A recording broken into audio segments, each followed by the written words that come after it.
Early morning in a classroom. A young black student sits quietly, books open, while a teacher frowns at her, muttering, "Kids like you rarely rise to the top." Then the principal steps in, and the teacher instantly changes tune, gushing about the girl's brilliance. Little does he know the principal has a personal reason for protecting this student. School has just begun for the day, and Mr. Barron, a man with crisp attire and an unyielding stare, patrols the front entrance. He likes to think he runs this school nearly as much as the administration does, even though he's just a teacher. When he spots Ava, a quiet ninth grader who's only recently transferred, his lips press into a thin line. She's standing off to the side, adjusting her backpack straps, seemingly hesitant to walk in. Mr. Barron has harbored certain assumptions all his life, beliefs about who belongs in an advanced school program. And from the look he's giving Ava, she doesn't fit his mold. She catches his gaze and musters a polite "good morning," but he merely nods, managing the barest courtesy before stepping away. Ava feels a twinge of discomfort. It's not the first time she's sensed his dismissal, though she can't quite pinpoint why. By mid-morning, Principal Donovan makes a quick appearance in Mr. Barron's homeroom. Mr. Barron greets him with immediate deference, straightening his tie, sporting a wide smile. The tension in the room shifts. Students who once slouched now sit up a bit. All the while, Principal Donovan's eyes sweep the class until they settle, for a fraction of a second, on Ava in the second row. His expression remains formal, but there's warmth in his gaze, almost like he's checking if she's all right. Mr. Barron notices that look. He decides to make an example, maybe show the principal he's an equitable, encouraging teacher. "You there," he says, pointing at Ava. "Stand up and introduce yourself for the principal." It's not exactly a polite request, more of a barked command, but Ava stands anyway, giving her name in a voice that wavers slightly. Principal Donovan offers a nod. "Welcome to our school," he says softly, and though Ava smiles, her cheeks flush with embarrassment at the attention. As soon as Principal Donovan leaves, the teacher's demeanor changes again. Mr. Barron dismisses Ava's introduction with a curt nod, returning to a lecture about class expectations. Ava sits down, heart still pounding. She's not sure why he singled her out in front of the principal, nor why he acted so dismissive the moment the man was gone. Between classes, Ava slips into a quiet alcove near the library, trying to steady her nerves. She's new, still getting. Her footing and run-ins with Mr. Barron leave her on edge. That's when Chloe, a friendly student who's been at this school for years, finds her. "Don't let him get to you," Chloe whispers. He has this weird habit of praising students or putting them down depending on who's watching, especially if the principal's around. Ava frowns. She recalls how Mr. Barron spoke one way in front of Principal Donovan, full of forced compliments about the class, and then dropped his polite tone the second the man walked out. "But why does he do that?" Ava asks softly. Chloe shrugs. "He wants to look good. Rumor is he's angling for a promotion. Principal Donovan's got a say in those decisions." Taking in Chloe's words, Ava thinks back to the principal's gentle smile during her introduction. There had been something almost protective in his tone, though he'd made no overt gesture. She can't help but wonder if the principal's interest in her is just part of his job, or if there's a deeper reason. Either way, it's clear that Mr. Barron's attitude changes from day to day. Something about Ava's presence rattles him. Lunchtime arrives, and Ava tries to find a quiet corner of the cafeteria. She's halfway through her meal when Mr. Barron strolls by, scanning the rows of tables, possibly assessing student behavior. Ava tenses, expecting he'll ignore her or offer a critical comment. Instead, he lingers just long enough to utter in a low voice, "Keep up good conduct and I might put in a favorable word for you."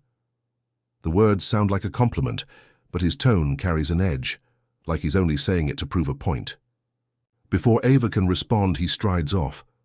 Baffled, she pokes at her food. She can't shake the feeling that Mr. Barron's entire demeanor is a performance. There's a sharpness in his eyes whenever he speaks to her alone, but the moment someone with authority walks in, like Principal Donovan, he plays the supportive teacher. Ava wonders if he's done this to other students, or if something about her specifically sets him off. By the end of the school day, Ava gathers her things, relieved to head home. She glances down the hallway, sees Mr. Barron forcibly cheerful as he chats with the science department head. She's too far away to hear the words, but the wide grin plastered on his face is unmistakable. If the science teacher only knew how that grin disappears the moment no administrators or staff are around, Ava thinks. Outside the building, she's surprised to see Principal Donovan standing by the steps, as if waiting. Their eyes meet. He dips his head politely in greeting. "First week going all right?" he asks. Ava nods, unsure how much she should reveal about Mr. Barron. "It's fine," she says vaguely. Principal Donovan studies her for a moment. A hint of concern crosses his features, and he opens his mouth as if to say something more. But just then his phone buzzes, and he steps away to take the call, leaving Ava with unspoken questions swirling in her mind. Why does he seem so invested in her well-being? And what would happen if he knew how strangely Mr. Barron was acting toward her? Ava shoulders her backpack and walks off campus, the late afternoon sun warming her back. Tomorrow she'll face Mr. Barron's shifting moods again. Something tells her this isn't just a matter of teacher favoritism. There's an undercurrent of tension that runs deeper, like a thread about to unravel. And Ava can't help but feel that when it does, it will shock everyone, starting with Mr. Barron himself. The next morning, Ava tries to steel herself as she heads down the main hallway. The aroma of cleaning supplies clings to the air, and rows of lockers gleam under the fluorescent lights. She hopes today might feel more normal. Maybe Mr. Barron won't single her out and she can blend into the background. Her hopes dim the moment she steps into homeroom. Mr. Barron is already there, stationed by the door, arms folded, scanning each student's face like he's hunting for infractions. The second Ava appears, his gaze narrows. He doesn't say anything, but there's a pointedness in how he watches her walk to her seat. Ava wonders if he's waiting for the principal to show up again, poised to flip the friendly teacher switch. Her classmates chat among themselves, oblivious to the tension. But for Ava, every movement in the room feels magnified. She glances at Chloe, who catches her eye and lifts an eyebrow in sympathy. Just then, someone appears in the doorway, Ms. Rivera, the new guidance counselor. She steps inside, greeting students with a bright smile. Mr. Barron's features shift a little, taking on a forced pleasantness. "Ms. Rivera," he says, voice dripping politeness. "Can I help you with something?" Ms. Rivera explains she's here to introduce herself. Make sure everyone knows the counseling office is open. She keeps it brief, but in the few moments she speaks, Ava notices Mr. Barron's posture relax. He's presenting himself as a supportive educator to this new colleague. The second Ms. Rivera leaves, his mild scowl returns, and he resumes homeroom. Without a word about the counseling office, Ava can't help a small sigh. It's a repeat of yesterday's pattern. He acts nice around other staff, only to revert to coldness when they're gone. She tries to focus on the day's announcements, but her mind reels with questions. Why does he do this? What does he want from her? After homeroom, classes pass in a blur of lectures and note-taking. When lunchtime arrives, Ava heads for the cafeteria, hoping to catch Chloe or another friendly face. She spots Principal Donovan instead, speaking with a teacher near the vending machines. A wave of relief washes over her, and she nearly considers going up to say hello. But before she can approach, Mr. Barron intercepts the principal, launching into a conversation that Ava can't quite hear. From her vantage point, it looks like Mr. Barron is praising the school's rigorous curriculum. He gestures occasionally toward the students eating lunch, and Principal Donovan nods in polite acknowledgement. Ava edges closer, straining to catch a snippet of their exchange. Seems like a promising environment for all our brightest students, especially the newcomers. Mr. Barron is saying, his tone overly warm. "I'm personally overseeing their progress, sir." Principal Donovan tilts his head. "Glad to hear it," he says, and glances around, presumably looking for whichever newcomers Mr. Barron might be talking about. His gaze passes over Ava, but doesn't linger, possibly because Mr. Barron keeps talking, distracting him. Ava grips the strap of her backpack tighter. If only the principal knew that when he's not around, Mr. Barron's support is nowhere to be found.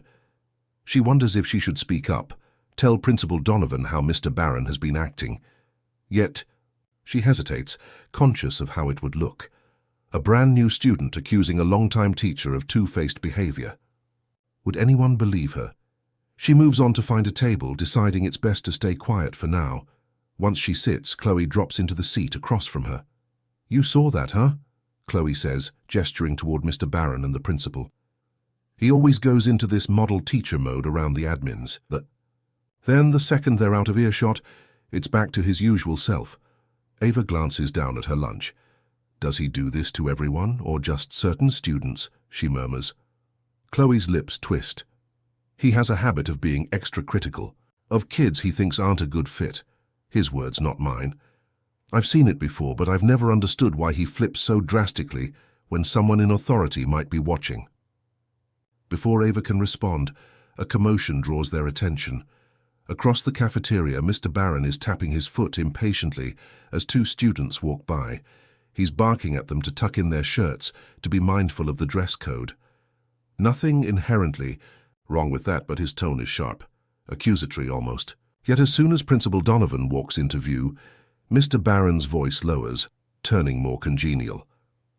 "Remember, please follow all school guidelines," he calls after them, voice dripping with polite concern. It's a bizarre transformation. To witness, Chloe leans over. "See what I mean?" Ava nods, a chill running through her. The cafeteria incident only confirms her suspicions. The rest of the day continues in similarly tense fashion. In math class, Ava catches a glimpse of Mr. Barron patrolling the hallway, his posture rigid. She wonders if she'll ever get used to the feeling of being under his quiet scrutiny. By the time the final bell rings, her nerves are frayed. She takes a detour on her way out, looping by the front office to see if it's safe to talk to Principal Donovan. Instead, she runs into Ms. Rivera, who's sorting some folders. The guidance counselor smiles warmly. "Ava, right?" she asks. "How's the first week going?" 1,000 answers swirl in Ava's mind. She almost blurts out everything about Mr. Barron, but something in her holds back. She manages a simple, "I'm adjusting," aware that Ms. Rivera likely sees the uncertainty in her face. The counselor hands her a small brochure with resources for new students, encouraging her to visit if she needs anything. "Thanks," Ava mumbles, tucking it into her bag. Outside, the late afternoon sun greets her again. She exhales, recalling the glimpse she caught of Mr. Barron praising newcomers to the principal. Clearly he wanted to impress Principal Donovan.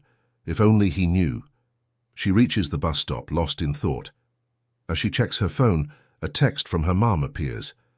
"Dad said to say hi. He's still at work. How's your second day?" Ava's lips curve in a small smile. Her dad, forever busy but always checking in. She texts back a quick, "It's fine, see you soon," not wanting to worry them. Still, a knot forms in her stomach. The principal remains unaware that the black girl, Mr. Barron, shifts between criticizing and pseudo-praising, is actually the daughter he's been tasked to look after in secret. It's a secret that feels closer to bursting every time Ava crosses paths with them both. She wonders how long Mr. Barron can keep up his performance, and how he'll react when the truth finally lands at his feet. Ava's third day at the school begins much like the previous two. She walks in hoping to slip under Mr. Barron's radar, but the second she steps into his classroom, she feels his eyes on her. It's almost as if he's waiting for Principal Donovan to show up so he can switch on his fake cheer. Today, though, the principal doesn't appear. Instead, Ms. Rivera circulates through various classrooms, getting to know each homeroom briefly.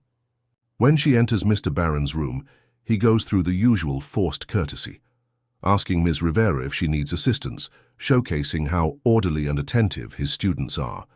He even points to Ava, saying, "One of our new students here has been adapting quite well," his voice sugared with praise.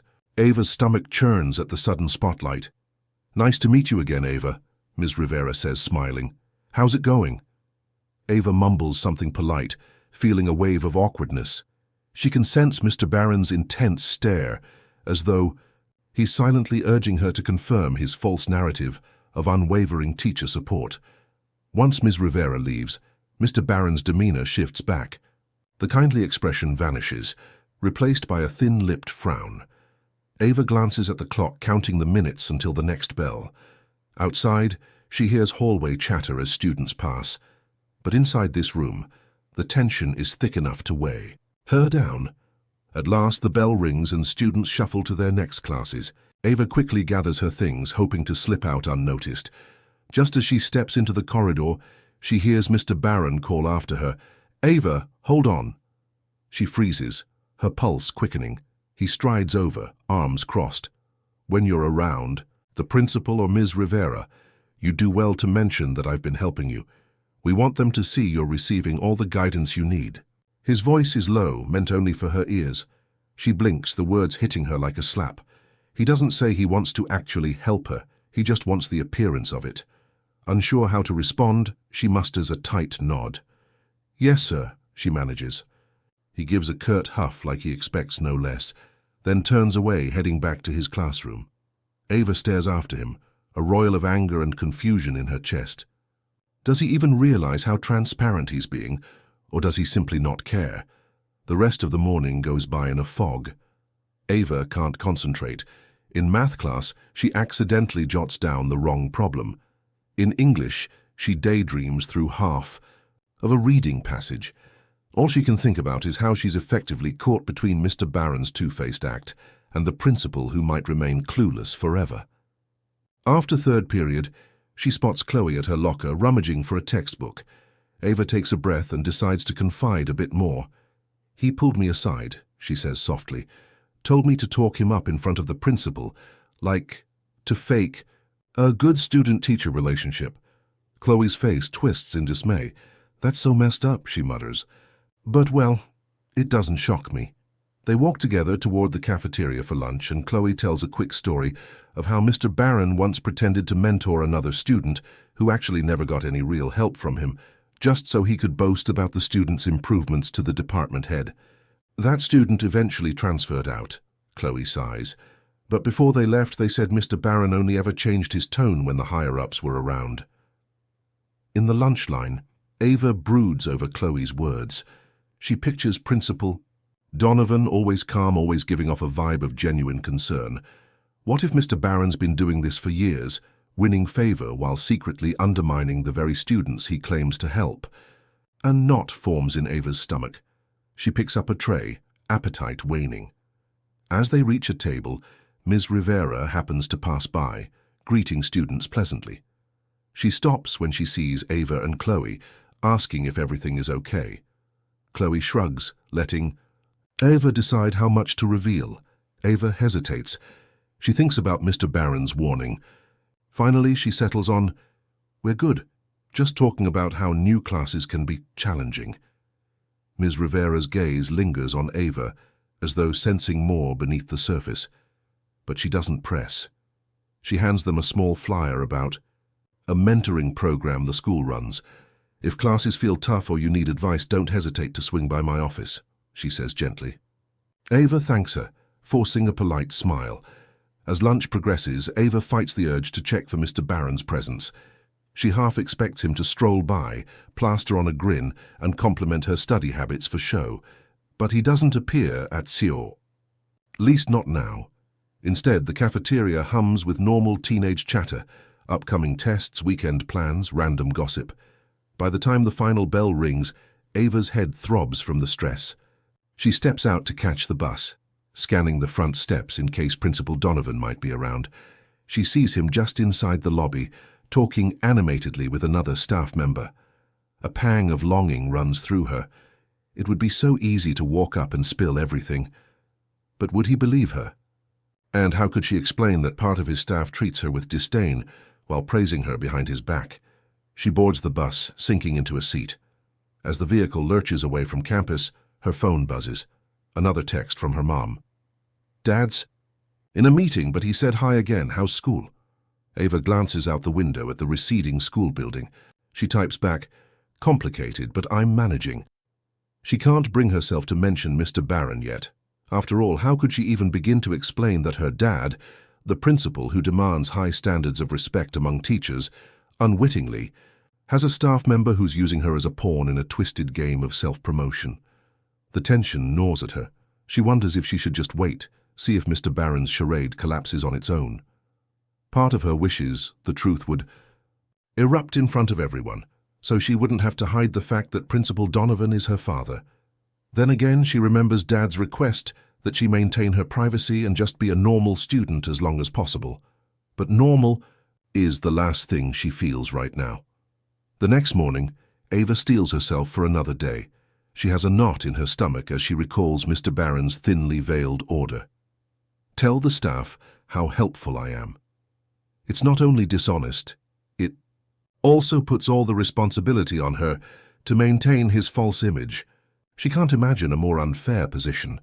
She arrives at school earlier than usual, hoping some quiet time in the library might calm her nerves. As she heads to the entrance, she finds Principal Donovan already standing by the front doors, greeting students. She hesitates. He's her father, but he keeps his face neutral to the world, nodding at each teen, asking a quick, "How's it going?" The two share a brief glance. There's warmth in his eyes, but he doesn't greet her by name or signal their relationship. She knows it's part of the arrangement they made. Keep a low profile so she can blend in. Right now, blending in feels impossible. Homeroom with Mr. Barron passes quietly, to her surprise. He seems preoccupied, flipping through some paperwork, occasionally glancing at the clock. She wonders if he's waiting for a meeting or anticipating the arrival of another staff member to show off to. No one comes. The tension remains, though muted. Mid-morning, Ava heads to her second period class when she spots Ms. Rivera again in the hallway, motioning her over. Reluctantly, Ava steps closer, bracing for questions. "I heard from a couple of students. You've been anxious," Ms. Rivera says gently. "They said you're worried about how one of your classes is going. Anything I can help with?" Ava stiffens. She wonders if Chloe or someone else tried to hint at the situation with Mr. Barron. She carefully frames a response. "I'm just trying to settle in," she says. "Some teachers are stricter than I'm used to, but I'm managing." Ms. Rivera's brow creases. "If there's a conflict with a staff member, I want you to know you can talk to me. We take these concerns seriously." For a split second, Ava considers spilling everything, but she pictures the fallout. Mr. Barron denying it, the awkwardness if Principal Donovan hears about it the wrong way, maybe even her father feeling blindsided. She's not ready for that, so she simply nods, mutters a polite thanks, and hurries off to avoid any deeper probing. During lunch, she connects briefly with Chloe, who picks at her food. "You look stressed," Chloe remarks. "Barron again?" Ava shrugs. "He hasn't done anything outright today, but I feel like it's only a matter of time." Chloe starts to suggest that maybe Ava could bypass Ms. Rivera and talk to the principal directly, but Ava quickly shakes her head, feeling her stomach lurch. Chloe doesn't know about her father-daughter connection, and Ava can't quite bring herself to explain. Afternoon classes stretch on. In English, they have group work, and Ava struggles to stay focused, her thoughts locked on how to deal with Mr. Barron's demands. She notices how relaxed other students seem, trading jokes, working cooperatively. She's the only one carrying this heavy, peculiar secret. A wave of longing hits her for the simplicity of her old school, where she was never cornered by a teacher's hidden agenda. At the final bell, she's nearly out the door when she sees Mr. Barron striding through the corridor, scanning faces. Their eyes meet briefly, and he gives her the faintest nod. Something in the look warns her. "Don't forget what I asked you to do." She feels her pulse spike. His entire vibe suggests he's still counting on her silence and her cooperation if the principal comes around. Feeling cornered, Ava slips out to the bus. A drizzle has started, smearing grey across the sky. She hunches in her seat as the bus rumbles away, replaying the day in her head. As usual, she's left with more questions than answers. Is there a right moment to tell her father how Mr. Barron is using her as a pawn? How does she speak up without turning everything upside down? That evening, she's too distracted to do her homework properly. Her mother senses something off and gently asks if she's okay. Ava just mumbles that school is tougher than expected and escapes to her room. Her phone buzzes. It's a text from Dad. Sorry I missed you at dismissal. Busy day. Hope you're settling in. Proud of you. Tears prick her eyes, a swirl of guilt and frustration. She types a quick, "Thanks, everything's fine," even though it's far from the truth. At bedtime, she stares at the ceiling, trying to sort through her tangled thoughts. She's never felt so stuck. She's tried to be patient, tried to see if Mr. Barron might ease up, but it's clear he's set in his ways. The prospect of going to Ms. Rivera or her father feels huge, like it might detonate a bomb inside the school's politics. And that's not counting how Mr. Barron might retaliate if he finds out she's told the truth. Yet a small, stubborn flame inside her says she can't keep living with this tension. She shouldn't have to. Somewhere between the fear and uncertainty, she decides she'll have to take a step soon, even if it risks exposing who her dad really is. There's only so much pretense one girl can stomach. The following day, Ava tries her best to go about her routine. She forces a smile when she sees Chloe at her locker, musters enthusiasm for a class project, and pretends not to notice Mr. Barron's watchful presence. Still, she's restless, her stomach in knots. As the morning wears on, she keeps thinking, "I can't put this off forever." She tries to work up the courage to visit Ms. Rivera's office. At one point, she even heads down that hallway. But the office door is closed with a note that Ms. Rivera's in a meeting. Relief and disappointment mix in her chest. Part of her is glad she doesn't have to talk yet. Another part recognizes she's just avoiding the inevitable. Come lunchtime, she's drifting around the cafeteria, searching for an open seat. That's when she spots Principal Donovan and Ms. Rivera chatting with a small group of students in the corner. Ava's heart rate spikes. She wonders if this might be her chance to mention how Mr. Barron's been acting. Except as soon as she starts inching closer, Mr. Barron appears on the other side of the cafeteria. His eyes flick straight to her. She freezes. He doesn't move or speak, just stands near the doors, scanning the room, as though he's waiting to catch something out of place. Ava feels like she's pinned under his gaze. She can't head over to Ms. Rivera and the principal without him noticing.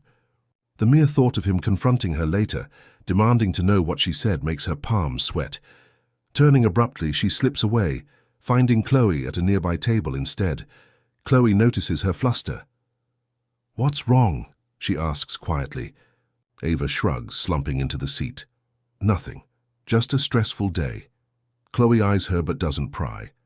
Ava pokes at her food, appetite lost. She can sense the principal's presence on one side of the room, Mr. Barron's on the other, like rival poles of a magnet, pulling at her in different directions. It's all she can do not to crack from the tension.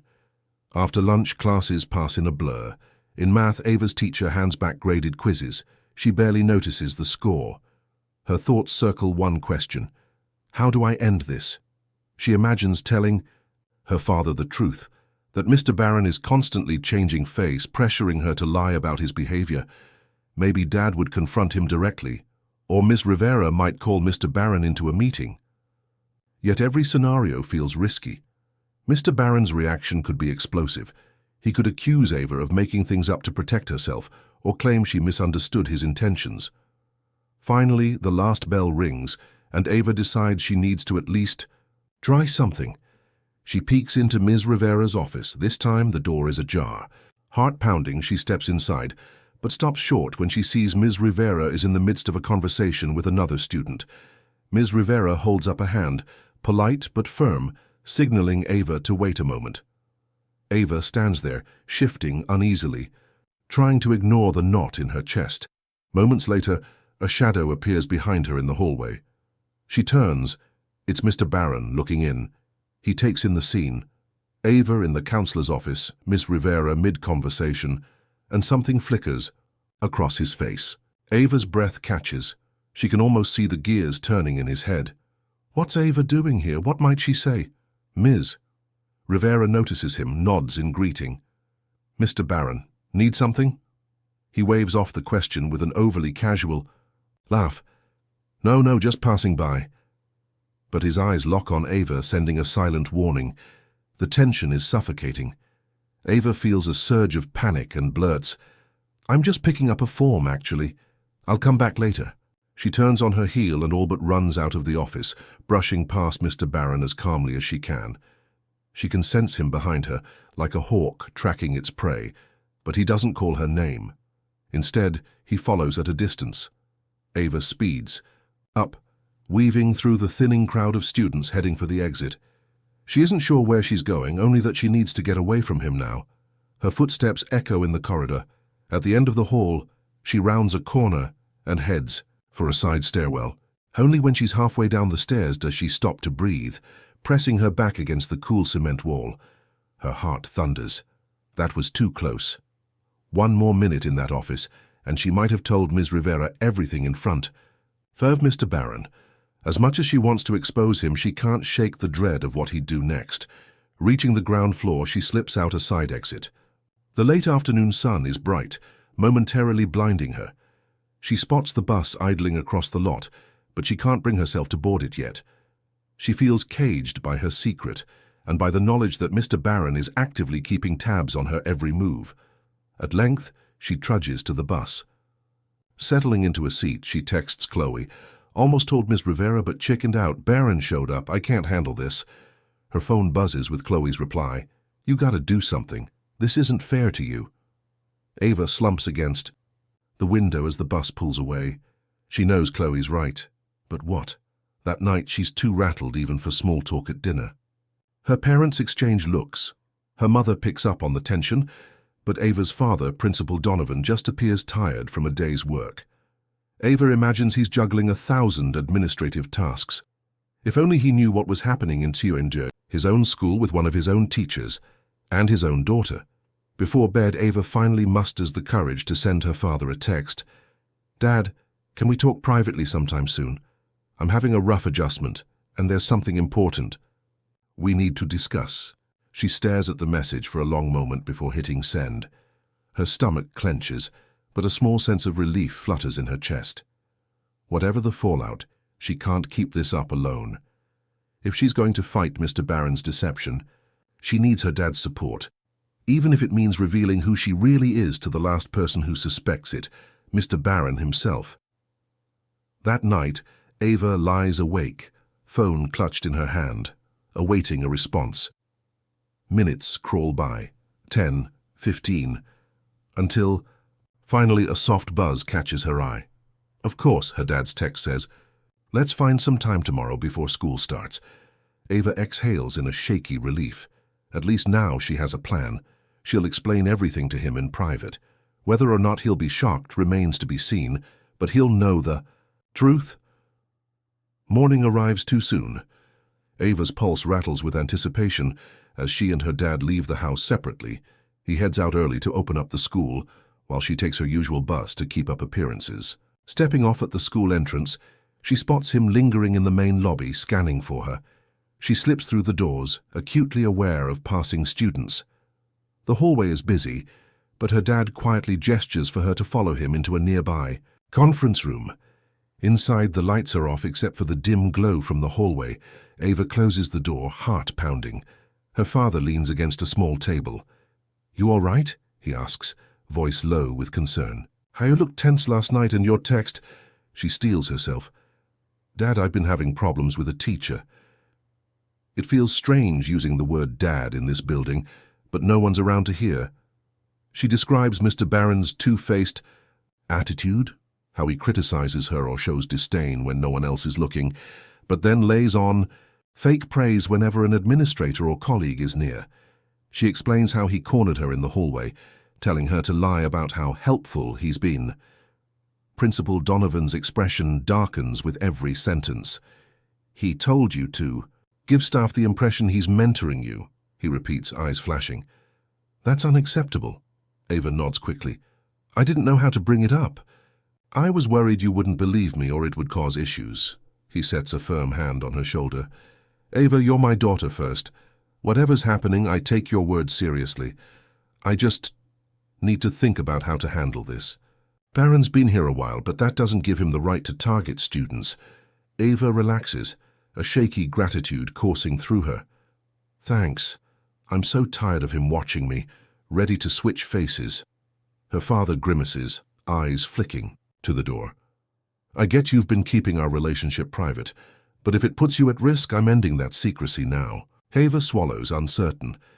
They'd planned for her to have a normal student experience, free from favoritism or scrutiny, but with Mr. Barron's harassment, maybe that plan can't hold. "Are you sure?" she asks. "Won't it just make him more hostile if he finds out I'm the principal's daughter?" Principal Donovan rubs his forehead. "It might, but it also means he can't keep using you as a pawn without consequences." Before Ava can answer, someone raps on the door. They both tense. "Sir, are you in there?" calls a staff member, voice muffled. "There's a matter in the cafeteria. Maybe you should see this." Principal Donovan glances at Ava. "We'll finish this talk later, I promise." Then he flips on a polite, neutral expression, cracks the door open. A teacher stands there, unaware that Ava and the principal were in a private discussion. "I'm on my way," her dad says in his usual professional tone. With a last reassuring squeeze of Ava's shoulder, he steps out. Ava lingers a moment, letting the adrenaline settle. Their conversation ended abruptly, but at least she's finally told him. She can't help wondering what he'll do next. Confront Mr. Barron? Lodge a formal complaint, or maybe gather more proof first? She slips out of the conference room, blending into the current of students heading to homeroom. Her mind replays the scene, her dad's anger, the vow to protect her. It's both comforting and nerve-wracking. Comforting because she's no longer alone. Nerve-wracking because Mr. Barron's entire facade could come crashing down soon. As the day unfolds, Ava's waiting for something, some sign that her dad took immediate action. But Mr. Barron doesn't storm into the halls, doesn't yell or drag her aside. In homeroom he seems tense, but he still conducts roll call and lectures about daily announcements, glancing at Ava only once with a flicker of suspicion. She can't tell if he's sensing the shift or just scanning the room the way he always does. By second period, word spreads that the principal had to handle a scuffle in the cafeteria, something involving two students.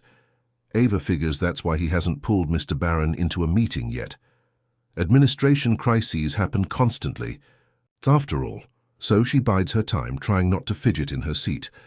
It's lunch when she first hears mention of Principal Donovan asking questions about certain classroom environments. A random classmate mentions overhearing a conversation. Ava's pulse speeds up. It sounds like her dad might be gathering intel discreetly.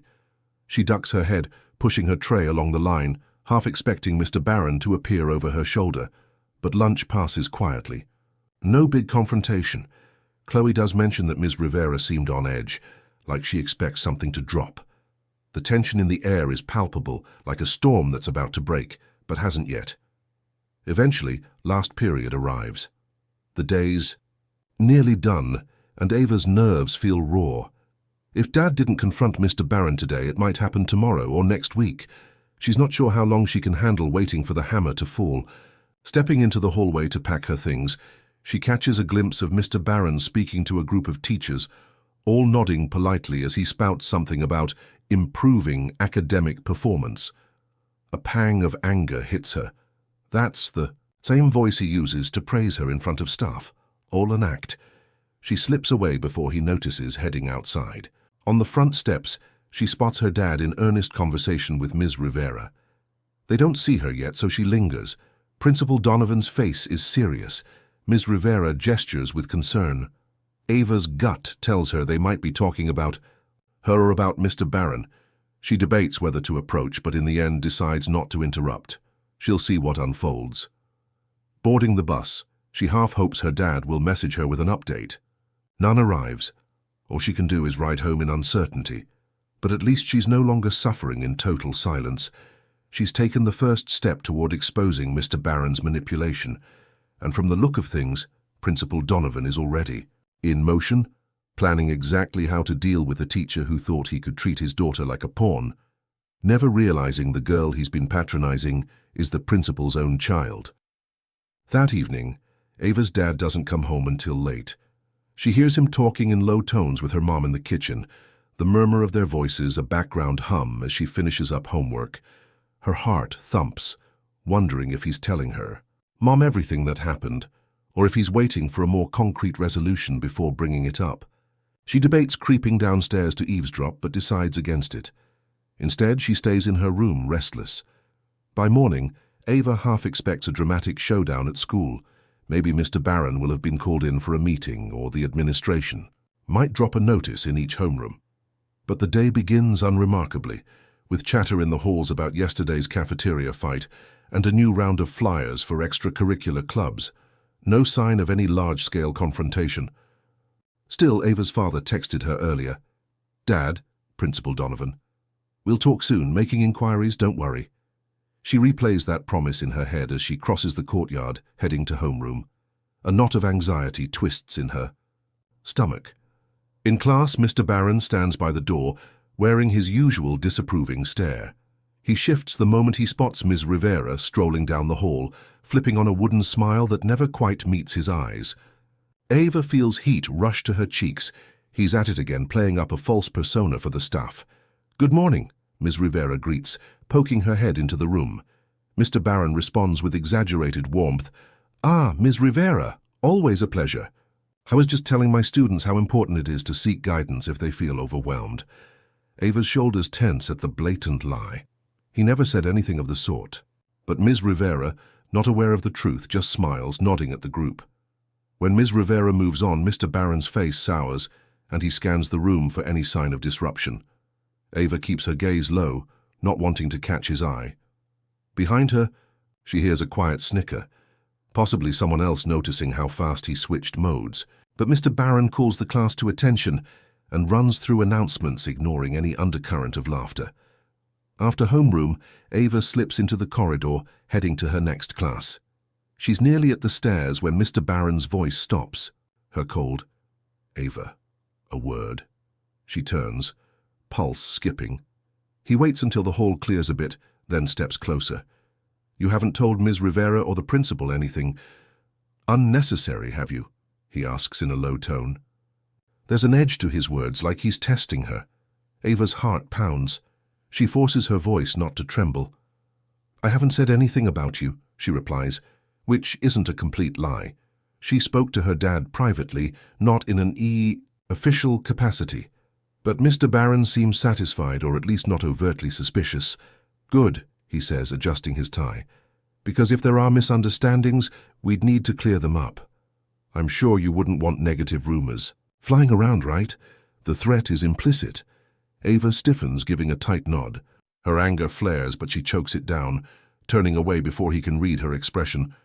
All through her next class, her thoughts churn. This can't continue. Mr. Barron's intimidation only grows bolder. She pictures telling her dad that Mr. Barron cornered her again, basically warning her to keep quiet. Maybe that'll be the final straw. The question is, will her father act immediately, or will he gather yet more evidence before stepping in? At lunch, she meets Chloe by the lockers. She pulls Chloe aside, voice urgent. "He just threatened me again, in the hallway." Chloe's eyes flash with concern. "You have to do something," she insists. "Go to Ms. Rivera, tell her outright, or your dad." She falters, not knowing the full story of who Ava's dad really is, but her tone conveys the same message. Ava rubs, her temples nodding grimly. "I know, it's gone too far." She makes a plan. If her dad doesn't act by the end of the day, she'll head straight to Ms. Rivera's office herself. She can't keep walking on eggshells. Lunch passes in a haze of anxious energy. Ava sips from her water bottle, barely, touching her food, scanning the cafeteria for any sign of Mr. Barron. When the final bell rings, she practically sprints to the front office. Principal Donovan is in his office, door slightly ajar. Ava peeks inside and sees him hunched over paperwork. Brow knitted, she knocks softly. He waves her in, and she shuts the door behind her. He looks weary but concerned. "Ava, I've been trying to piece together the best approach for this. I talked to Ms. Rivera, but not about you directly. I just asked general questions regarding staff conduct." Ava's frustration bubbles up. "Dad, he cornered me again today. He basically told me not to talk. He's threatening me." Her father's face hardens. He stands, pacing. "That's enough. I wanted to handle this quietly, but if he's actively harassing you, I won't wait." Before Ava can respond, he picks up the phone on his desk, punching, in a short extension. "Barron? My office, now." His voice is cold. Ava's stomach flips. "This is really happening?" Principal Donovan ends the call, then glances at Ava. "Stay," he says gently. "I know you might not want to, but I think you should hear what he has to say for himself." Ava's heart pounds like thunder in her ears. "All right," she manages. Moments later, footsteps approach. The door swings open, revealing Mr. Barron, his eyes widening slightly when he sees Ava in the room. Principal Donovan's tone is clipped. "Close the door, please." Mr. Barron does so, then stands there, hands clasped, trying to gauge the situation. "Mr. Barron," Principal Donovan begins, "there have been concerns raised about your treatment of certain students, including Ava here. I want an explanation." The teacher's face flickers with alarm, though he tries to mask it. He gives Ava a sharp look, then plasters on a false calm. "Concerns, sir? I'm surprised. I've only tried to support her, as I do all my students." Ava's nerves jangle. Her father meets her eye, silently urging her to speak. Summoning courage, she says, You act like you're helping in front of others, but when we're alone you tell me to lie to staff about your mentorship. You threaten me if I don't go along." Mr. Barron's mouth opens, but no words come out immediately. He seems caught, off guard by how direct she is. Principal Donovan's glare intensifies. "Mr. Barron, I expect honesty. This is a serious matter." The silence stretches. Ava trembles inside but stands her ground, waiting for the teacher's reaction. Slowly, Mr. Barron smooths his tie, trying to recover. "Sir, I believe there's a misunderstanding. Ava might be misinterpreting my intentions. I've encouraged her to seek help if she struggles, and perhaps she took that as lying about me." Principal Donovan's jaw tightens. "Are you calling my daughter a liar?" The teacher's brow furrows. "Daughter?" he echoes, momentarily stunned. A flicker of realization crosses his face. This girl he's been pressuring is the principal's child. Fear flashes behind his eyes. I had no idea." Ava can almost see the panic rippling through him. The carefully crafted mask he wears around staff is useless now. He can't pretend to be the supportive mentor in front of someone who knows the truth and has the ultimate authority to hold him accountable. Mr. Barron's surprise is absolute. He stares from Ava to Principal Donovan, back again. It's as if he's replaying every word he said to her since day one, realizing the magnitude of his mistake. "Sir," he begins, voice faltering, "I swear I didn't know. If I'd realized she was your—" He stops himself, clearly aware he's just admitted the core of the problem. He only cares who she is now that he sees how it might affect him. Principal Donovan steps forward, posture rigid. "Let me be perfectly clear," he says, each word clipped and cold. "You're not allowed to treat any student, my daughter or otherwise, the way you've treated Ava. You've threatened her, demanded she lie on your behalf, and demeaned her when you thought no one was looking." Mr. Barron attempts a protest, hands trembling slightly. "Please, there must be a misunderstanding. I was only trying to ensure her success." Ava steps in, her pulse hammering, but her voice steady. "Success? You never helped me with anything. You just wanted me to tell everyone you were this supportive teacher. You even pressured me in the hallway twice." Her father's expression sharpens. "Mr. Barron, as of this moment, I'm placing you on administrative leave pending investigation. You'll receive instructions from HR about next steps. Until that process is complete, you're not to engage in any more interactions with Ava or any other students." Mr. Barron pales. "Administrative leave?" He sputters, glancing around as if searching for a lifeline. "Sir, I assure you, I never meant—" "That's enough." Principal Donovan cuts him off, voice brooking no argument. "I'd like you to gather any personal belongings from your classroom and exit the building immediately. Their security officer will accompany you." A tense hush follows. Mr. Barron stands there, shoulders stiff, breathing shallowly. His eyes land on Ava, and for a fleeting moment she sees anger flash there. Anger at himself for underestimating her, or at the situation for crashing down on him. Then he turns to her father. "Yes, sir," he says, the edge in his tone betraying the bitterness he's trying to suppress. He strides out, leaving the door ajar. For several beats, the only sound in the office is the hum of the air conditioner. Ava's legs feel weak, and she braces a hand on the back of a chair. All the tension she's carried for days pours out in a shaky exhale. Meanwhile, Principal Donovan rubs his temples, trying to steady himself. I'm sorry it got to this point, he murmurs. I should have checked in sooner. Ava shakes her head. You didn't know. I kept quiet, because I was scared it'd look like I wanted special treatment, and then he just kept getting worse. Her father moves closer, resting a hand on her shoulder. You did the right thing telling me. It's my job to protect you and every other student here. She nods, relief and exhaustion rolling through her in waves. What happens now? She asks, dreading the thought of a drawn-out administrative process or the possibility of seeing Mr. Barron in the halls ever again. He'll be off campus while HR investigates. Ms. Rivera will likely ask to speak with you and gather a statement. Other students may come forward too if he pulled similar stunts. He pauses, anger flickering across his features. If he tried it with you, I suspect he's done it before. Ava sinks into the chair at last. The adrenaline of confrontation ebbs, leaving her drained. She thinks about Chloe and the stories she hinted at, about how Mr. Barron had done something similar to other kids. It's almost surreal knowing he won't be able to hide behind that friendly facade anymore. Her dad straightens, exhaling. For now, go to class. I'll make an announcement soon that Mr. Barron's out on leave. We won't reveal details. You'll be kept anonymous in the official process. But I want you to know I've got your back. The swell of gratitude she feels is nearly overwhelming. She stands, smoothing her shirt, still trembling slightly. Thank you, she whispers. I'm sorry for causing a scene. He cuts her off with a small, rueful smile. No apologies. You only told the truth. Let me handle the rest. Ava hugs him quickly, then slips into the hallway. Despite the swirl of emotions, a massive weight lifts off her shoulders. She can still feel it, the tension, but it's faded, replaced by relief that Mr. Barron's hold on her is effectively broken. By the time she reaches her locker, rumors are already spreading.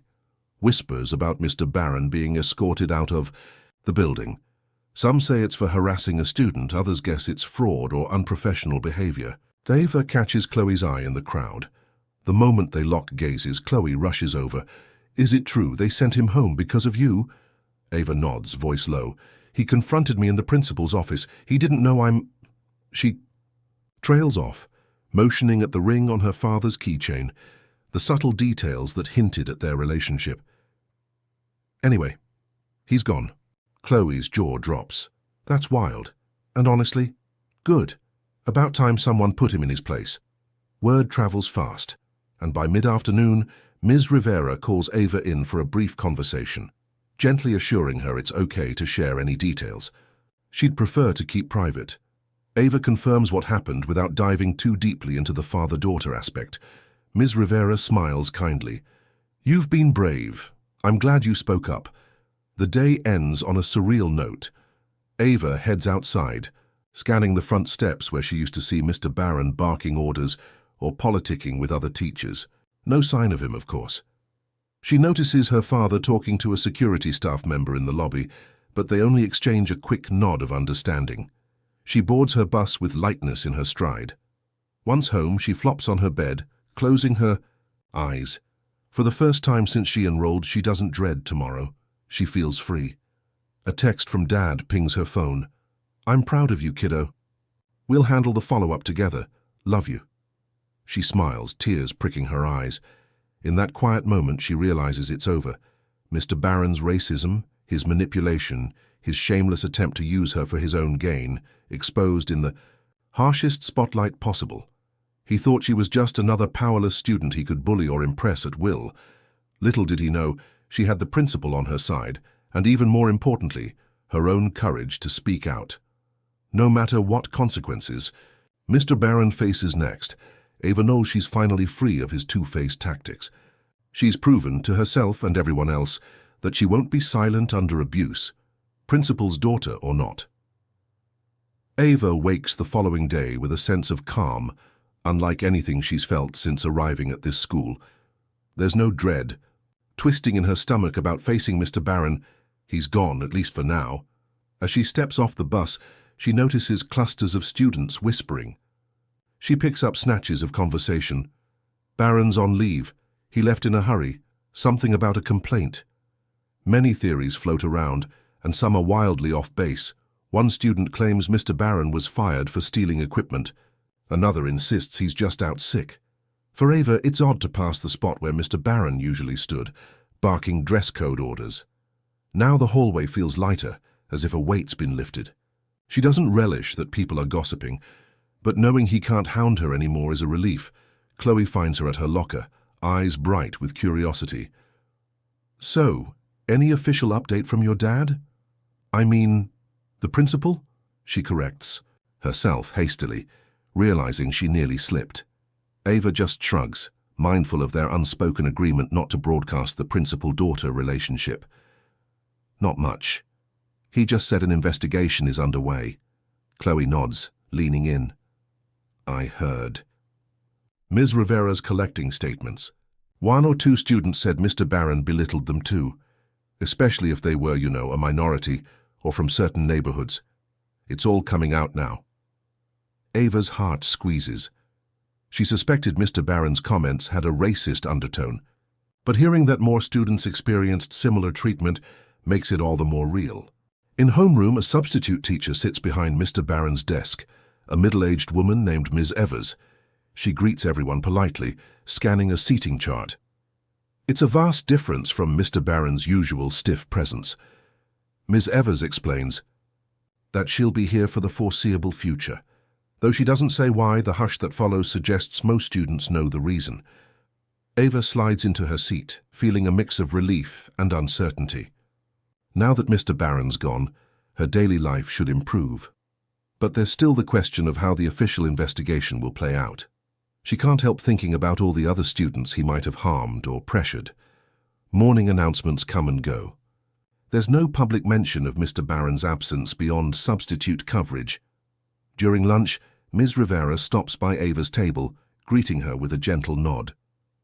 "If you need to talk privately, just let me know," she offers. Voice, kind but not prying. Ava senses Ms. Rivera wants to show support without forcing her to revisit painful details.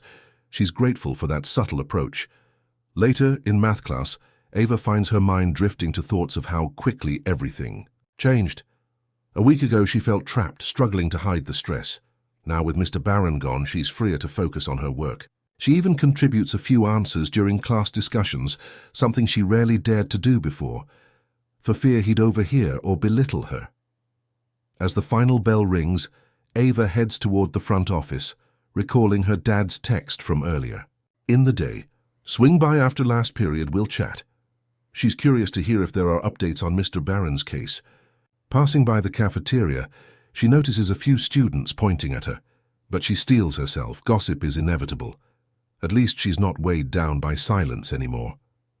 In the office corridor, Principal Donovan's door stands open, Ms. Rivera exiting with a clipboard. "Oh, Ava," she says softly. "We just finished discussing some next steps. Go on in." Inside, her father stands behind his desk, a weary but resolute look on his face. He gestures for her to close the door. "Hey, how's the day been?" She slips into a chair, shrugging. "Quiet, mostly. Ms. Evers took over Barron's room." He nods. "Yes, we arranged that quickly. Listen, we have multiple students now coming forward with similar complaints. Some are about racial bias, others about intimidation. It's bigger than I thought." Ava's chest tightens. She suspected Mr. Barron's prejudice ran deep, but hearing it confirmed is unsettling. Her father continues, "We've notified HR and the district's equity office. Mr. Barron will face a formal review." A pause. "I'm sorry, Ava, that we didn't catch it sooner. He's been here for years, blending in, impressing superiors. I never imagined he was abusing students behind the scenes." Ava exhales, the memory of his condescending remarks flashing in her mind.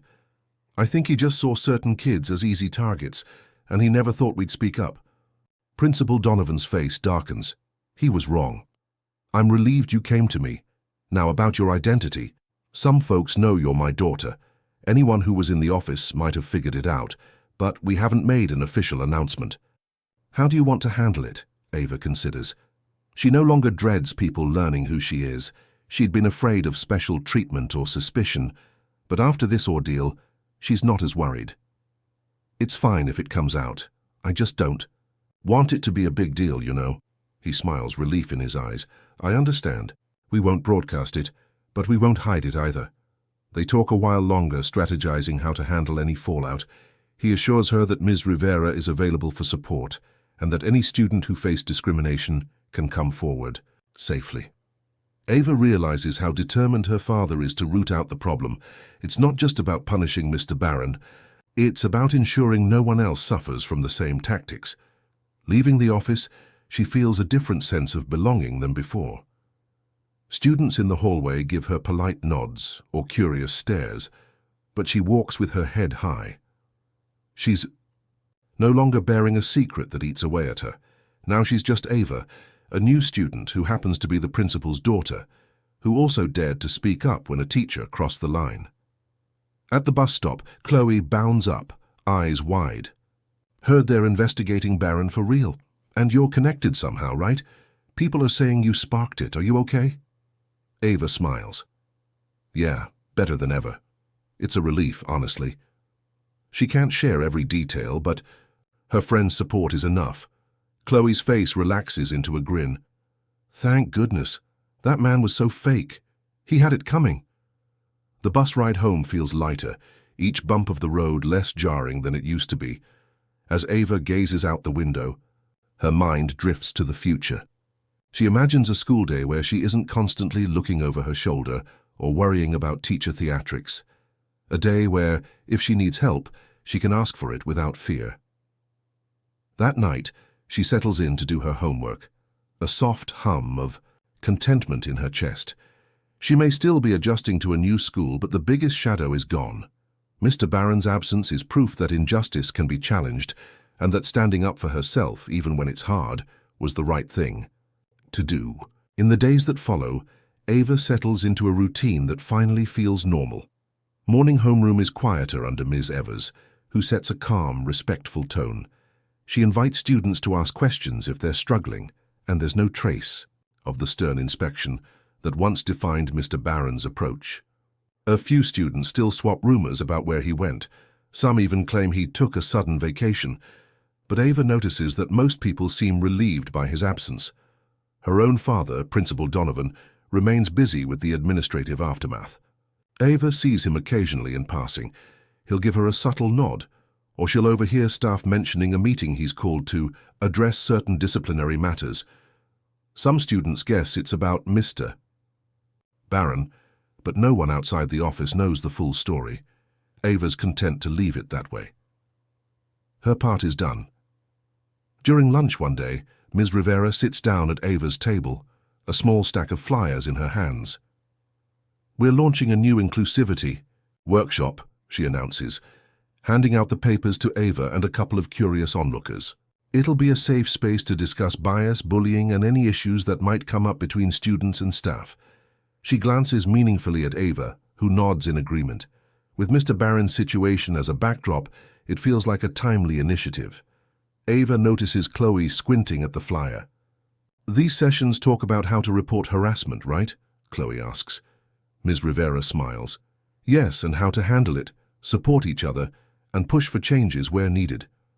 Chloe flicks a look at Ava, who smiles back. Both of them realize how valuable this resource would have been even a few weeks ago. Better late than never. After lunch, Ava has a free period, so she decides to check out the workshop's designated meeting room. It's just a modest classroom near Ms. Rivera's office, but she can picture students gathering there to share their stories. A heaviness stirs in her chest when she thinks about others who might have been targets of Mr. Barron's prejudices. The difference now is that the school is openly encouraging them to speak up. Later that afternoon, Ava stops by her father's office. He's typing an email, brow creased in concentration. When he sees her, he smiles, pushing his chair back. How's everything going? Settling in better? She nods. So much better. I'm actually, enjoying classes. Miss Evers is awesome and no one's breathing down my neck. Her father's shoulders relax. Good. That's exactly what I wanted for you from the start. Sorry we had to do it the hard way. Ava shrugs, a wry smile tugging at her lips. I guess it's just how it happened. Any news on... She gestures vaguely, but he knows what she means. The investigation is ongoing, he explains. HR is interviewing more students, verifying stories, that kind of thing. The district's bias review committee is involved. Ava remembers how panicked Mr. Barron looked when he realized who she was. A part of her wonders if he regrets acting as he did, or if he's just angry he was caught. So either way, she supposes it's not her problem anymore, nor should it be. She leaves the office feeling lighter still, crossing paths with Ms. Rivera in the hallway. The counselor gives her a thumbs up, as if to say, "Keep going, things are changing." Ava heads to her next class, a spring in her step. Over the next few days, she hears snippets of other students coming forward with their own experiences. Some were subtle remarks, others more overtly racist comments. The common thread is that Mr. Barron put them on the spot, then flipped his tone in front of administrators. Each new account solidifies the picture of a teacher who wielded power to intimidate. Meanwhile, life moves on. Ava and Chloe laugh over inside jokes at lunch, and Ms. Evers praises Ava's reading skills in homeroom. Tyler, one of Chloe's friends, asks Ava to join a study group in math, and for the first time she feels comfortable enough to say yes. She no longer worries about who's watching or if her father's identity will cause complications. She's simply another student, making friends. One afternoon, as she's retrieving books from her locker, she overhears a pair of teachers discussing how the school climate has been more positive lately. "It's like removing one toxic element lifted everyone's spirits," says one teacher. Ava can't deny it. The tension is gone. Students seem more open, less on guard. Ms. Rivera's workshop launches the next week, drawing a decent crowd. Around 15 students, some out of curiosity, some with genuine concerns. Ava sits in a corner seat, listening as Ms. Rivera encourages them to share experiences with bias or harassment. A couple of older students discuss run-ins they had with Mr. Barron, nodding in solidarity when Ava mentions her own story, though she carefully omits details that reveal her as the principal's daughter. The session ends with Ms. Rivera reminding everyone they have a right to feel safe at school. Afterward, a student named Marcus, who's in a different grade, pulls Ava aside. He thanks her for speaking up, saying he wishes he'd done so last year. Ava realizes that the quiet gratitude in his voice is the real victory here. People who once felt alone now see that they can confront injustice. The rest of that week feels like a reprieve. Ava gets a solid grade on a history quiz, helps Chloe with a science assignment, and even signs up for a small volunteering club that Miss Barnes, one of the librarians, hosts after school. She can finally invest in normal teenage life without the shadow of Mr. Barron looming. It's a simple but profound relief. At home, her parents notice the difference. Her mother comments on Ava's improved mood, and her father occasionally gives her an encouraging wink as he reads through district paperwork. She suspects he's still dealing with the ongoing process of formally terminating or disciplining Mr. Barron. She's thankful she doesn't have to be directly involved any further. One evening, as she studies in her room, she takes a break to text Chloe. "Weird how peaceful school feels now, right?" Chloe's reply comes quickly. "Yeah, crazy how one person can mess the vibe so bad. Glad that's over." Ava sighs contentedly, glancing at the neat stack of books on her desk. A few weeks ago, she was petrified to approach any adult staff member. Now she's discovered not all teachers are like him. It hits her how strong she's grown through this ordeal. She was forced to confront someone in a position of power, someone who had no clue she had an even stronger force in her corner. As her dad often says, knowledge is power and secrecy can be both a shield and a burden. Ava used her voice and it worked. People listened. That's a lesson she won't forget. The weekend arrives and Ava decides to meet up with Chloe and Tyler at a nearby cafe to study. They're slowly becoming her closest friends here, and she's eager to spend time with them outside. School walls, away from all the rumors and tension. Sunlight streams through the cafe's big windows as they settle into a corner booth, laptops and notebooks spread out. They chat about upcoming tests, share a few laughs over the bizarre rumors that still circulate about Mr. Barron, and then Tyler brings up the new inclusivity workshop. "I went to the second session yesterday," he says between sips of a smoothie. It was interesting, some seniors were talking about how they wish staff had taken racism more seriously long before now. Chloe nods. I heard them mention that old motto, no tolerance for intolerance, but it was never enforced. She flips a page in her notebook and glances at Ava. Maybe now that you, people spoke up, stuff will actually change. Ava feels a warm flush at Chloe's near slip. She appreciates that her friend is still being discreet about her father's role. She shrugs modestly. I hope so. I mean, Ms. Rivera seems really committed, and she almost says my, Dad, but corrects herself. Principal Donovan is making it a priority. They dive into studying for a while, quizzing each other on algebra formulas, dissecting an English reading assignment. It's the kind of normal teen interaction Ava has longed for since transferring. Every now and then, her mind drifts back to the tension of previous weeks, but it's refreshing how far removed she feels now that Mr. Barron is no longer overshadowing her days. Eventually, they take a break. Tyler scrolls through his phone, reading random memes aloud, making the girls laugh. Chloe packs up her notes. I can't believe how peaceful school got once Barron left. Like, sure, we still have deadlines and tests, but it's not oppressive. You know? Ava stirs her iced coffee, thinking about the word oppressive. It stirs memories of Mr. Barron's patronizing tone, the subtle jabs about her background, his shifting demeanor whenever staff walked by.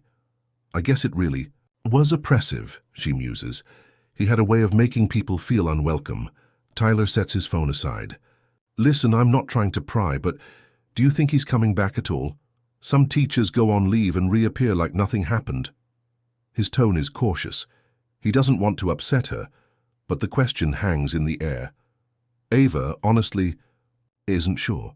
She recalls her father telling her the investigation could lead to permanent dismissal if enough wrongdoing is proven. Hard to say, she answers carefully. But, from what I gather, there's a strong case against him. A bunch of students have complained. Chloe sighs with relief. It'd be awful if he just returned like nothing was wrong. He's done too much damage. They shift the conversation to lighter topics. A new movie opening soon. The ridiculousness of gym class, and the potential for a summer trip they might plan together. By the time they leave the cafe, Ava feels more relaxed than she has in ages.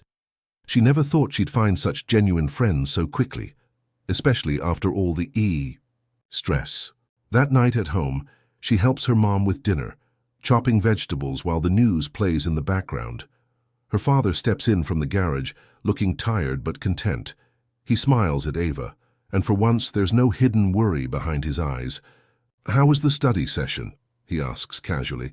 Ava sums it up. We're all caught up on homework. And you know, everyone still wonders about Mr. Barron, but otherwise it's good. Her dad nods, carefully neutral. I can't share details, but the district is taking it seriously. We had a conference call with the Bias Review Committee. He gives her a reassuring nod. They're making progress. Sitting down for dinner, Ava's mother asks how she's doing emotionally. These last weeks have been intense. Ava admits it's been tough, but she's relieved things are calmer now. Over the course of the meal, they chat about normal stuff. Weekend chores, a family friend's birthday, upcoming holiday plans. Ava appreciates the ordinary conversation. It's a reminder that life can and does move on. Later, upstairs in her room, Ava opens her phone to find a message from Ms. Rivera, the counselor's checking on a group of students who attended the workshop, offering a quick, hope you're well, remember my door's open. Ava sends a polite thank you, grateful for the open support network she once hesitated to use. Before bed, she scrolls through social media, noticing a few classmates posting about the inclusivity workshop. Some share experiences of subtle racism, from teachers, though they don't name names. Ava wonders if they're all referencing Mr. Barron in coded ways. While the posts make her ache for what they endured, they also give her a sense of solidarity. Students are no longer silent. When she finally drifts off to sleep, her dreams are lighter than before. No visions of looming figures or forced conversations. Instead, she sees herself chatting with friends in a bright, open hallway, laughter echoing. For the first time since transferring to this school, she feels hope that her high school years might be filled with normal teenage ups and downs, rather than an ongoing battle for respect. And it comforts her to know that if any new problem arises, she's not alone anymore. She has friends, a supportive counselor, and a principal who has her back in more ways than one. Monday morning arrives, and the school halls hum with the usual start-of-week energy, students comparing weekends, teachers prepping lessons. Ava feels an unfamiliar ease in her chest, a sense that she can simply walk to class without bracing herself for conflict. Even so, she's conscious of the looks she gets now and then. A couple of kids glance her way as if weighing rumors of her role in Mr. Barron's departure. But no one confronts her directly, and she's grateful for that. Homeroom is calm again with Ms. Evers. This time she reads a motivational quote about honesty and integrity. A few students exchange knowing glances. If Mr. Barron were present, he'd probably roll his eyes or twist the sentiment. Ava smirks quietly, reminded of how drastically things have changed in just a couple of weeks. Between classes, Ava spots Chloe talking with a junior named Sophie, who apparently had a few run-ins with Mr. Barron last semester. Sophie's voice carries across the hallway. "I'm so glad he's gone. He made me redo an assignment 3 times just because he said my tone was off. Never explained what that even meant." Chloe listens sympathetically, and when she notices Ava, she waves her over. "Hey, Sophie wants to join the inclusivity workshop," Chloe says. "She's got a story or two that might help Ms. Rivera's investigation." Sophie nods. "I didn't realize how many of us shared the same weird experiences with him." Ava quietly encourages Sophie to talk to Ms. Rivera, if she's comfortable. It's the same advice Ava once hesitated to take for herself, but now she believes in it wholeheartedly. At lunch, Ava decides to check out the workshop room again. It's empty right now, but a new schedule is posted on the door. Miss Rivera's hosting after-school sessions twice a week. A sign-up sheet hangs there too. Several names are scribbled in, some from older grades. Ava places her name on a slot for Thursday. She doesn't have a new complaint, but she wants to stay involved. She believes in keeping the conversation going, especially for those who need support. That afternoon, she has an unexpected visitor in math class. Her father, Principal Donovan, steps in near the end of the lesson to observe. He's making his usual rounds, evaluating different classes. Despite wanting to be invisible, Ava can't help feeling a spike of pride. She answers a question confidently when called on, and the teacher compliments her correct response. A few classmates glance between Ava and the principal, maybe guessing the connection, but no one says a word about it. When the bell rings, Principal Donovan nods approvingly at the class and exits, giving Ava a half-smile in passing. After school, as Ava gathers her things from her locker, Ms. Evers, a mild, soft-spoken substitute, passes by. "You're doing very well," she tells Ava. "I can see you're comfortable here. If you ever need help, let me know." Her kind tone and open posture contrast starkly with Mr. Barron's authoritarian presence. Ava offers a genuine smile. Thanking her, she walks out to the bus feeling a little lighter still. Back at home, her mother catches her at the door. "Your dad mentioned there might be a district-wide meeting soon. Some staff from other schools want to learn how we handled the Barron case," she says, a note of pride in her voice. Ava arches an eyebrow. "Seriously? It's that big?"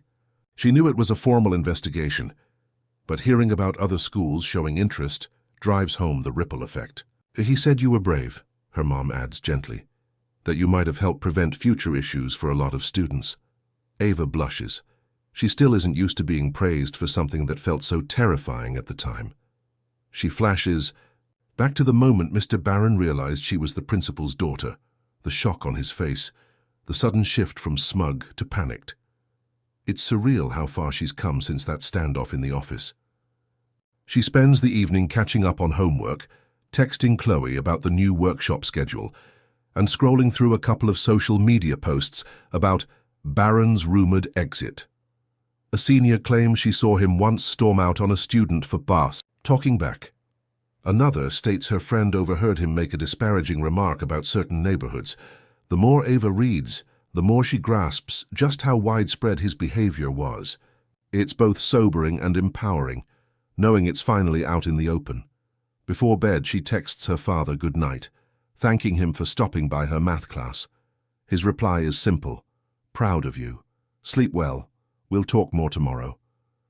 She sets down her phone, reflecting on the transformation of their relationship in this school context. He's not just dad or just the principal, he's both, and he's navigated that role with her best interests at heart. As she drifts off, Ava thinks about how she'll attend the workshop on Thursday. Maybe share a bit of her story for the younger students who feel powerless. She might never say outright, "I'm the principal's daughter," because she doesn't want them to think that's the only reason she prevailed. Instead, she wants them to see that any student, principal's child or otherwise, can speak out against mistreatment. This realization soothes her as she slips into an easy sleep, no nightmares of confrontation, no dread of the coming day. Over the next few days, Ava notices a growing sense of community among students, especially those who felt marginalized by Mr. Barron's behavior. In the hallways, she catches quiet smiles and nods from people she barely knows, as if they recognize her role in exposing him. Though no one openly says "thank you" or "we know what you did," the shift in atmosphere speaks volumes. Fewer tense whispers, more open laughter. It's like the whole school exhaled. On Thursday afternoon, she attends the inclusivity workshop as planned. The room is half full this time, around 20 students. A couple of teachers join too, sitting near the back. Ms. Rivera leads the session, starting with a simple question. How can we create a culture where everyone feels safe?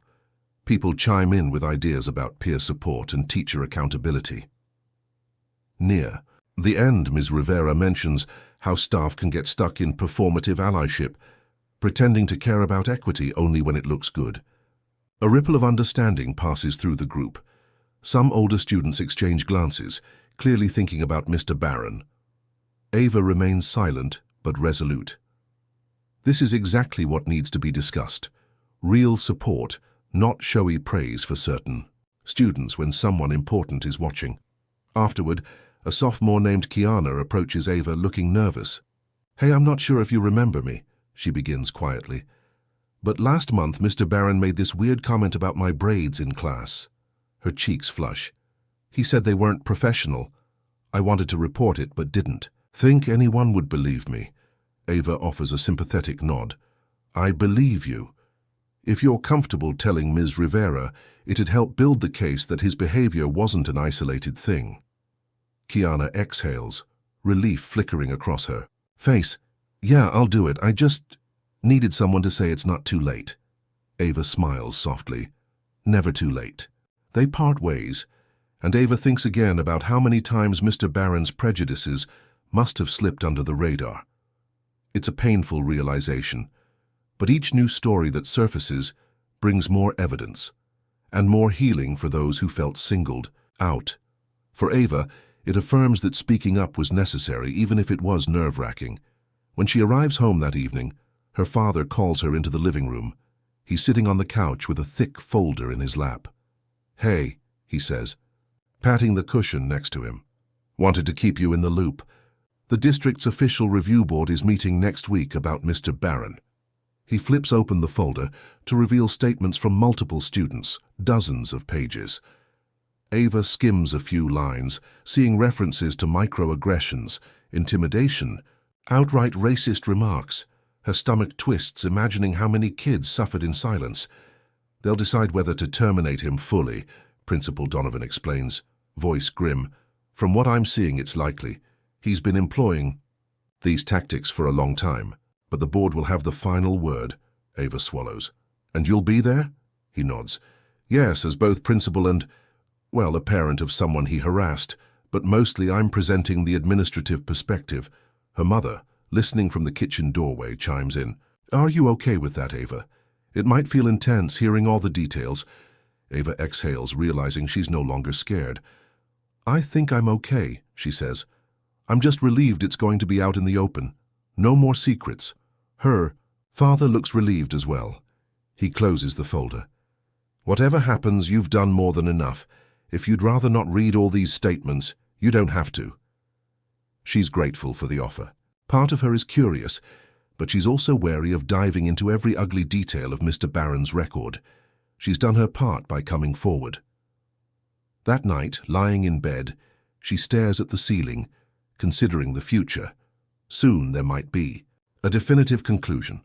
Mr. Barron could be officially dismissed, and the school will move forward with new policies and training. Ava feels a flicker of pride that she helped ignite real change. At the same time, she can't ignore the heaviness of learning how many others were hurt. As she drifts off, she resolves to keep attending the workshop, to keep pushing for an environment where no teacher can get away with discrimination. It might not be a quick fix, but every small step counts. She's tasted her own strength, and she's not about to let it fade now that the immediate threat is gone. The next week, tension finally reaches its climax. The district's Bias Review Board has scheduled a public meeting in the school auditorium. Students, parents, and teachers gather in hushed anticipation.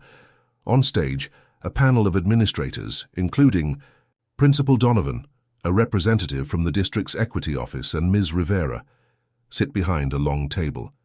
The atmosphere is serious but resolute. Principal Donovan stands and clears his throat. After thorough investigation and numerous testimonies, we have reached a decision regarding Mr. Barron's conduct. His gaze sweeps the room. It is with deep regret that we must announce his termination effective immediately, in addition to mandatory sensitivity training for all staff. This action is intended not only as a corrective measure for Mr. Barron, but as a commitment to ensuring a safe and respectful learning environment for every student. A ripple of relief and quiet applause runs through the audience. In the front row, Ava watches with mixed emotions. Relief at the decision, but also sorrow for the many students who suffered in silence. Principal Donovan continues, "We also acknowledge the courage of those who spoke up, including one student whose bravery has been instrumental in bringing these issues to light. While we will maintain confidentiality regarding individual identities, let it be known that change has been made possible by your honesty." After the meeting, Principal Donovan invites Ava to step aside. In a quiet corridor just off the auditorium, he speaks gently. "Ava, I want you to know how proud I am of you. You stood up when it was difficult and you made a difference, not only for yourself, but for everyone who has ever felt unheard." Ava's voice trembles slightly as she replies, "I was scared, but I realized that staying silent meant more harm. I never thought I'd be in this position, but I'm glad I spoke out." Her father nods, his eyes softening. "This isn't just about one teacher. It's about creating a culture of accountability and respect. Your voice matters, Ava. It always did." Later that afternoon, in the now calm hallways of the school, the atmosphere has visibly shifted.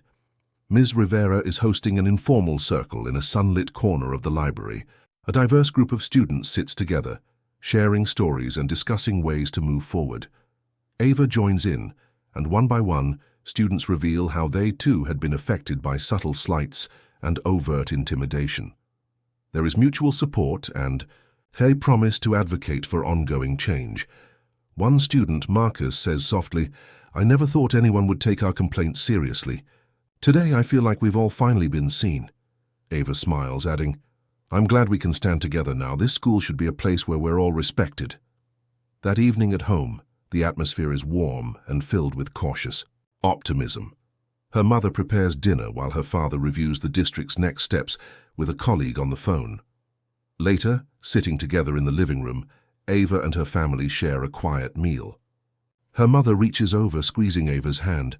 "You've shown incredible strength, sweetheart. I know it wasn't easy." Ava's eyes glisten with tears of both relief and exhaustion. "It wasn't just me," she says. "It was all of us. Every student who decided they wouldn't let injustice continue." In the final scene of this chapter, Ava steps outside in the soft glow of a late evening. The school building behind her now looks less foreboding and more like a community committed to healing. She takes a deep breath and gazes at the night sky, realizing that although the journey has been painful, it has also opened doors for a better future. Her inner voice echoes, "This is only the beginning. I have learned that speaking up may be frightening, but silence only gives power to those who would harm us. I will keep using my voice, not just for me, but for everyone who comes after." Ava walks away with quiet determination, each step a promise that she will help build a school and a world that values honesty, respect, and unity. If you enjoyed this story and want more real-life lessons on resilience, law, and unexpected twists, don't forget to like, comment, and subscribe. Your support helps us share more compelling moments where skill and poise triumph over even the toughest courtroom challenges.